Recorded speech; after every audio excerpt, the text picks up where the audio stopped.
देखिए, इस वक्त हम पूर्वी चंपारण जिले के पीपरा विधानसभा क्षेत्र के बिशुनपुरा पंचायत के टोला खरियार में हैं।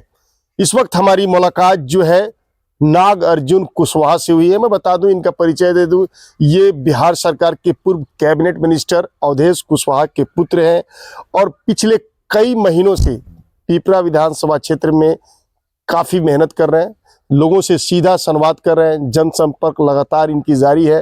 आखिर इनका मकसद क्या है, लगातार पीपरा विधानसभा में जमीन पे उतर के काम क्यों कर रहा है, हम इन मुद्दे पे बात करेंगे और इनसे जानने की कोशिश करेंगे कि क्या 2025 में नाग अर्जुन कुशवाहा ताल ठोकने को तैयार है। नाग अर्जुन जी, न्यूज टाइम्स में बहुत बहुत स्वागत है आपका। धन्यवाद अफसर आलम जी, और न्यूज टाइम्स के सारे दर्शकों को मेरा नव वर्ष का हार्दिक शुभकामना, और आप आए, मुझे बुलाएं, इसके लिए धन्यवाद। नागार्जुन जी, मैं कई महीनों से देख रहा हूं कि आप पीपरी विधानसभा के विभिन्न पंचायत, गांव, कस्बा में लगातार जनसंपर्क कर रहे हैं, हर लोगों से डायरेक्ट संवाद कर रहे हैं। क्या मकसद है, क्या 2025 में किस्मत आजमाने जा रहे हैं? जी, एक्चुअली हम जो पिछला लोकसभा चुनाव हुआ था जिसमें महागठबंधन की तरफ से राजेश जी थे, उस समय से मैं काफ़ी सक्रिय हूँ।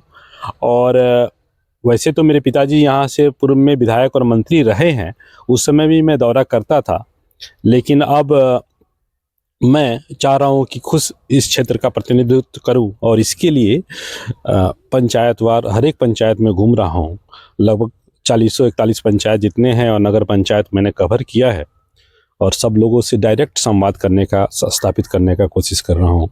इसी क्रम में आज हम राम जन्म जी के यहाँ आए हुए हैं और यहाँ के लोगों से मिल रहे हैं और यहाँ की समस्याओं को समझ रहे हैं, ताकि मैं समझ जब समस्या समझूंगा तभी यहाँ के लोगों को सुझाव और अच्छा काम करके दिखा पाऊंगा। और इसलिए मैं लोगों से मिलजुल रहा हूँ, यही मेरा मकसद है। एक डायरेक्ट रिलेशन बने, और जनप्रतिनिधि का काम है कि अपने लोगों से डायरेक्ट जुड़े, ना ही किसी भाया मीडिया से। अच्छा, नागार्जुन जी पिछले 10 वर्षों से यहाँ बीजेपी के विधायक हैं, लगातार 2 बार से यहाँ जीत रहे हैं, और आपके पिता भी 2010 से 15 तक यहाँ से विधायक रहे, बिहार सरकार में कैबिनेट मिनिस्टर रहे। अच्छा, आप अभी जब से इस क्षेत्र का भ्रमण कर रहे हैं, क्या लगता है कि पीपरा विधानसभा में विकास के मामले में कहाँ कमी रह गई या क्या कुछ बाकी रह गया? मैं क्या कहूँ, लोग ही बताएंगे इसके बारे में। और जो मेरे पिताजी ने परिकल्पना की इस क्षेत्र के विकास के लिए, वो फंड ही यूज हो रहा है, और उसी नक्शा कदम वो भी पूरा नहीं हो पाया है। पिछले जो विधायक जी हैं पिछले 10 सालों से उसी काम को पूरा नहीं कर पाए हैं। और आप आम जनता से पूछिए, कैसा नेता विहीन वो लोग महसूस कर रहे हैं। अभी आप बैठे हुए थे, एक गांव के लोगों ने क्या बताया, वो विधायक के नाम तक को नहीं जानते हैं। तो इससे समझ सकते हैं कि उनकी पॉपुलैरिटी यहाँ पे क्या है। और जनता यहाँ पे त्रस्त है, अलग अलग मुद्दे हैं और बहुत गंभीर मुद्दे हैं यहाँ पे, जो लोग जिससे तबाह हैं। अगर आप डिटेल में पूछेंगे तो मैं बताऊंगा आगे में। क्या मैं इस बात को मान लूं कि अवधेश कुशवाहा जी के उत्तराधिकारी के तौर पर आगे बढ़ रहे राजनीति में? आप उत्तराधिकारी कहना सही नहीं होगा, क्योंकि 10 साल का गैप है। अगर कोई नेपो पॉलिटिक्स मैं नहीं कर रहा हूँ कि पिताजी थे तो इसलिए मैं भी आ गया हूँ, ऐसा कुछ नहीं है। और एक राजनीतिक पृष्ठभूमि की फैमिली रही है, इसलिए भी मैं आया हूँ। और जो आसपास आप सुनते और मैंने जो लोगों से बातचीत करते हैं, इसलिए भी। और हम लोग को इस क्षेत्र का बहुत प्यार मिला है पहले भी और आज भी। पिताजी भले 10 साल से यहाँ पे नहीं हैं, लेकिन आज भी उनका नाम जनता ले रही है ना। उनके कामों को देखते हुए, उनके विचार और लोगों से कैसा उनका बर्ताव और रिलेशन था, वो आज भी जीवित है। बस इसलिए उनके अच्छे कामों को लेकर, और उसको मैं फिर से पुनर्जीवित करना चाहता हूँ और उनके अधूरे सपनों को पूरा करना चाहता हूँ। क्षेत्र में भ्रमण कर रहे हैं, उनके जमाने के जो भी कार्यकर्ताओं हैं उनसे मुलाकात हो रही है, सभी लोगों से मिल रहे हैं, कैसा रिस्पांस मिल रहा है, क्या लग रहा है? अगर आप चुनाव में आते हैं किसी, जहाँ तक मुझे जानकारी है कि आरजेडी से आप कोशिश में अगर सिंबल लेकर आते हैं तो जीत का परचम लहरेगा? बेझिझक, और कोई इसमें शक शुबा की कोई भी बात नहीं है। हम लोग किसी ना किसी दल से आएंगे और बहुत मजबूती से आएंगे, और सब लोग पीछे रह जाएंगे। अच्छा, अगर इस क्षेत्र का प्रतिनिधित्व करने का मौका मिलता है, पीपरा को रिप्रेजेंट करने का मौका मिलता है बिहार असेंबली में, तो क्या लगता है कि सबसे पहले विकास के मामले में प्राथमिकता क्या रहेगी? आपको लगता होगी इस काम को पहले करना है मुझे?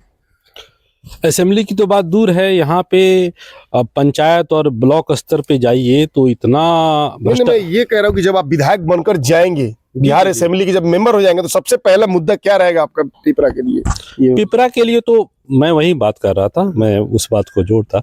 पहली बात तो ये है कि यहाँ पे जो जनता त्रस्त है, एक एक छोटे से छोटे काम कराने के लिए उन लोगों को ब्लॉक में जाने पे कोई अधिकारी मिलता नहीं है। मिलता है तो उन लोगों को कमीशन और बहुत सारा पैसा देना पड़ता है। अभी हाल में मैं कल या परसों था जमुनिया यानी पंचायत में, अफसरशाही चरम सीमा पर। अब सरसाही चरम सीमा पर है और लोग त्रस्त हैं। एक एक दाखिल खारिज कराने में लोग को 30,000 40,000 रुपया लग रहा है। मैंने ये तो मैंने बेहद बताइए, एक आदमी रजिस्ट्री करके रजिस्ट्री फी दे के जमीन रजिस्ट्री करा रहा है, उसके ऊपर उसको 30-20 हज़ार रुपया देना पड़ रहा है दाखिल खारिज करने के लिए। तो ये तो बहुत ही घोर भ्रष्टाचार है। और यहाँ के जनप्रतिनिधियों का जैसा लोग कह रहे हैं कि उसमें कमीशन बंधा हुआ है, तो ये मेरा आरोप भी है और लोगों का ये बात भी है जो मैं रखना चाहूँगा। यानी आप पूरी तरीके से यहाँ के लोकल एमएलए के ऊपर ये बता रहे हैं कि उनके वजह से भ्रष्टाचार चरम सीमा पे है। अब डायरेक्ट कहना तो सही नहीं होगा ना, क्योंकि किसी हम बोली हुई बात और लोग जो कह रहे हैं वो मैं बात कर रहा हूँ। मैं अपना ओपिनियन नहीं बता रहा हूँ, जो लोग जो कह रहे हैं उसको मैं बता रहा हूँ आपको। और आप लोग भी, मैं चाहूँगा कि मीडिया के जरिए इस बातों को उठाइए, क्योंकि सरकारें क्यों बनी है? जनता के सहूलियत के लिए ना। कोई भी काम आप ब्लॉक में जाते हैं तो आप चाहते तुरंत से तुरंत हो जाए, और वहाँ पे कोई अधिकारी मिल नहीं रहा है, कोई मेडिकल जाँच हो नहीं रहा है, पेंशन लोगों को मिल नहीं रहा है, आधार अपडेट नहीं हो रहा है। आधार अपडेट कराने के लिए 2-2 हज़ार रुपये, ये क्या तरीका है? और वहाँ पे कोई अधिकारी मिल नहीं रहा है, कोई मेडिकल जांच हो नहीं रहा है, पेंशन लोगों को मिल नहीं रहा है, आधार अपडेट नहीं हो रहा है। आधार अपडेट कराने के लिए 2-2 हज़ार रुपये, ये क्या तरीका है? जो आदमी 3,035 रुपया महीना कमा रहा है, वो 2,000 रुपया देकर आपका आधार अपडेट कराएगा? आधार अपडेट नहीं हो रहा तो पेंशन नहीं मिल रहा है, राशन नहीं मिल रहा है। तो क्या नागार्जुन जी को अगर विधायक बनने का मौका मिलता है पिपरा का, तो इन सब चीजों पे लगाम लगेगी? जी, ये सब छोटी छोटी चीजें, इन सब चीजों से जनता ज्यादा त्रस्त है। रोड और पानी तो सब जगह सब कोई काम कर ही रहा है, कम और बेश सब जगह हो रहा है ना। इन छोटी छोटी चीज़ों पर प्रतिनिधि का काम है कि अपने ब्लॉक में जाए, देखे कि सारे अफसर सारे कर्मचारी बैठे हैं, काम कर रहे हैं, जनता के लिए काम कर रहे हैं, जनता के लिए उनको पैसा दिया जा रहा है, सरकारें दे रही हैं। तो इस सब चीज़ों को देखना बहुत जरूरी हो गया है। और वैसे मेरा फोकस शिक्षा और स्वास्थ्य पे रहेगा। अच्छा, जहाँ तक मुझे आपके बारे में मैंने आप जानकारी हासिल की, आप जेएनयू से पढ़े लिखे हैं, इतने देश के मतलब बड़े यूनिवर्सिटी में, एक यूनिवर्सिटी जेएनयू का नाम आता है, वहाँ से आपने शिक्षा ग्रहण किया और उसके बाद से लगातार अपने जॉब में थे, बिजनेस में थे, जहाँ तक मुझे जानकारी है। तो आखिर आप पॉलिटिक्स के फील्ड में आना क्यों मुनासिब समझा? जहाँ तक छल कपट साम दाम दंड भेद, ठीक है, मैं आपको विस्तार से बताऊंगा। और मेरी पढ़ाई जो शिक्षा दीक्षा हुई है, मेरा graduation Jawaharlal Nehru university JNU से नई दिल्ली से हुआ है। और मैंने वहाँ से छात्र जीवन से भी राजनीति में मैं रहा हूँ और एक राजनीतिक पृष्ठभूमि की फैमिली से आता हूँ, लेकिन समाजवादी विचारधारा से हमारा परिवार प्रभावित है। और आगे भी जिस भी धर्मनिरपेक्ष ताकतों के साथ हम लोग हमेशा बुलंद रहेंगे, साथ में रहेंगे, और जो आपसी भेदभाव को बढ़ाता हो और समाज को बांटने वाले कामों से हम लोग दूर रहते हैं। और ये हमेशा हम लोग का फोकस रहेगा। और आपका सवाल क्या था फिर से? अच्छा, मैं ये एक और सवाल, चूंकि कहीं ना कहीं आरजेडी से आपकी नज़दीकी है और कोशिश भी है कि आप उसके सिंबल पे आए, लेकिन मैं ये तेजस्वी जी ने भी एक नया ऐलान किया है कि माई बहन योजना, अगर उनकी सरकार बनती है तो हर महिलाओं के खाते में 2,500 रुपया माई बहन योजना के तहत, और जो वृद्धा पेंशन है 400 की जगह 1,500 कर देंगे। क्या लगता है आपको, ये अनाउंसमेंट सच में जनता के हित में है और इस चीज़ को इम्प्लीमेंट किया जाएगा गवर्नमेंट बनने के बाद? एकदम अच्छा है, क्योंकि पॉलिटिकल लोग जो वादे करते हैं चुनाव के बाद फिर भूल जाते हैं। नहीं, और तेजस्वी जी ने पहले भी काम किया है। 17 महीनों में उन्होंने जो काम करके दिखाया, आज तक आपने नहीं देखा होगा कि गांव-गांव से हर एक कोई ऐसा गांव नहीं है जिससे 1 या 2 टीचर नहीं बना हो। पिछले बहाली में बीपीएससी का जो टीचर का बहाली हुआ था, पूरे आप बिहार का देख लीजिए, कोई ऐसा पंचायत नहीं है जिसमें से 1 या 2 का नौकरी नहीं हुआ हो। तो अब आज समय क्या है? रोजगार देने का है। समय क्या है? लोगों को स्वास्थ्य और अच्छा शिक्षा देने का काम है।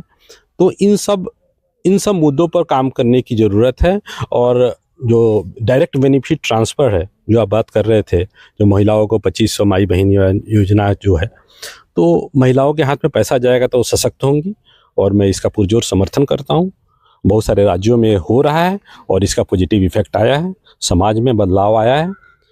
कुछ काम करने के बजाय डायरेक्ट बेनिफिट को ट्रांसफ़र करने से अभी तक का इंडिया में बहुत अच्छा रिजल्ट रहा है, और दूसरे देशों में भी इसको नकल किया जा रहा है। राजनीति में आप आगे बढ़ रहे हैं, पिताजी आपके काफी पुराने पॉलिटिकल मैन हैं, कई बार विधायक रहे, बिहार सरकार में मिनिस्टर रहे, उनका मार्गदर्शन प्राप्त हो रहा है? एकदम पिता का आशीर्वाद और माँ का किया हुआ, माँ और पिता का जो आशीर्वाद रहता है, पुण्य का काम रहता है, जरूर फलता है। और उनके गाइडेंस में हम लोग प्रतिदिन बातचीत करते हैं। अच्छा, बात होती हुई तो उन्होंने बताया हुआ कुछ अधूरे सपने भी हैं उनके कार्यकाल के, जो नहीं कर पाए, वक्त नहीं मिला, उस चीज को भी पूरा करने का ये चुनौती आपके सामने। हाँ, वो तो है ही है।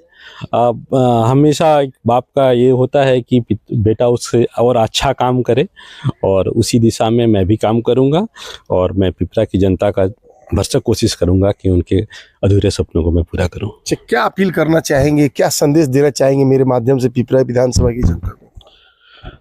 मैं पिपरा की जनता को कहूँगा कि एक अच्छे सच्चे युवा उम्मीदवार को चुनिए, जो आपके हर एक दुख सुख में साथी रहेगा, और आपके हर एक काम में जब भी खोजिएगा तो आपको मिलेगा। और छोटे छोटे कामों के लिए और सरकारी दफ्तरों को बार बार आपको चक्कर ना लगाना पड़े, और आपकी शिक्षा और स्वास्थ्य के लिए, आपके बच्चों को रोजगार के लिए जो काम करे उसको वोट दीजिए। अच्छा नागार्जुन जी, बिहार की राजनीति को आप कहाँ देख रहे हैं, और 2025 में क्या लगता है कि इस बार एनडीए या इंडिया, आपके नज़र, मतलब आपका आइडियोलॉजी, सॉरी, नज़र क्या कहता है, आपका एक्सपीरियंस क्या कहता है? इसमें तो मुझे ज़्यादा अभी बहुत पहले ये प्रेडिक्शन करना होगा, लेकिन मुझे लगता है कि इंडिया गठबंधन बढ़त बनाएगी, इस बढ़त बनाएगी। बहुत बहुत शुक्रिया हमारे साथ बात करने के लिए। जैसा कि आप देख रहे थे कि इस वक्त हमारी बात नागार्जुन कुशवाहा, जो बिहार सरकार के कद्दावर नेता रहे और पूर्व कैबिनेट मिनिस्टर, पिपरा विधानसभा से पूर्व विधायक, हरसिद्धि के पूर्व विधायक अवधेश कुशवाहा जी के पुत्र नागार्जुन कुशवाहा जी से हो रही थी। इन्होंने साफ तौर पर कहा कि पिपरा विधानसभा की जनता अगर मुझे एक बार मौका देती है सेवा करने का, तो मैं सबसे पहले पिपरा विधानसभा में जो भ्रष्टाचार चरम सीमा पे है उस पर लगाम लगाने की कोशिश करूंगा, और पिता के अधूरे सपने को पूरा करूंगा। अफसर कमाल, न्यूज़ टाइम्स, पिपरा।